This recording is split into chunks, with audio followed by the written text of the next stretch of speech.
The Art of Making a House a Home. I'm Hugh McConaughey, a director in the Country House Department and a member of the Savills private office. Today we're here in the beautiful Cotswolds to meet acclaimed interior designer Emma Sims-Hilditch. Let's get to know her and hear her insights on selecting the perfect artwork for any space.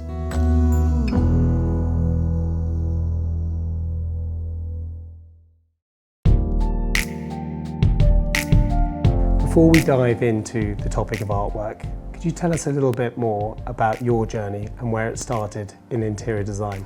For me, it was quite a sort of unusual, sort of round-robin way of getting to where I am today. I started off in the film industry, and I was very lucky to work for one of the best film directors of that time. He still is today, Ridley Scott. But deep down in my heart of hearts, I knew that, I'd had this sort of burning desire to want to work in interiors. After I met my hubby, John, we decided to move to the countryside. I formed the business on the kitchen table. It's a beautiful studio and it really does feel like a home.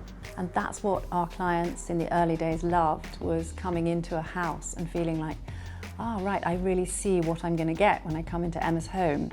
And so when we moved to this place, I knew that I needed to recreate that feeling of home here. It wasn't that it needed to feel like an office. I didn't want it to have any resemblance of anything that might feel sort of officey. I really wanted to get that immersive experience, which hopefully we have achieved here. When it comes to your philosophy of art in interiors, how do you use it to transform spaces in a home? The art really is the final part of the most exciting part of the project, because it brings the house alive. It creates this sort of atmosphere, this feeling, this personality in the home. And as soon as you start to build up those layers of artwork, that house then becomes a home, and it takes on the personality of the people who live in it. We often hear the golden rules of picking art. What would you say some of yours are? There are a few things that I would definitely say are little nuggets that would be useful to keep in mind. One of them is the height that you hang the painting. So often we'll see paintings hung too high. What you want to do is not really consider the sort of ceiling height, much more consider the eye line height of the room, and then place your painting very much so that you're looking into the picture, not you're looking up at it or looking down at it. Think about the frame as well as part of the painting. Daisy, our daughter's an artist, and she works with a wonderful picture framer. These are hers here. Wonderful picture framer who actually takes the colours within the painting and makes a hand-painted frame to pick out those colours.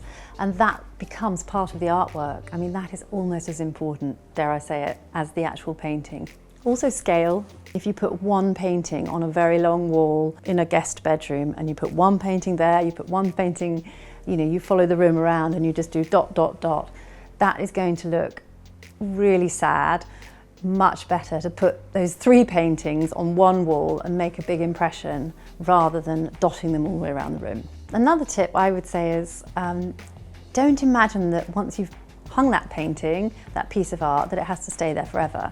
What's really fun, just as we do with our interiors, we might change the cushions sometimes, we might even change the curtains, is to look at the art again and perhaps take it off the wall and say, actually, I'm really excited about hanging something new here, and just perhaps swap something, and it will change the whole dynamic of that room.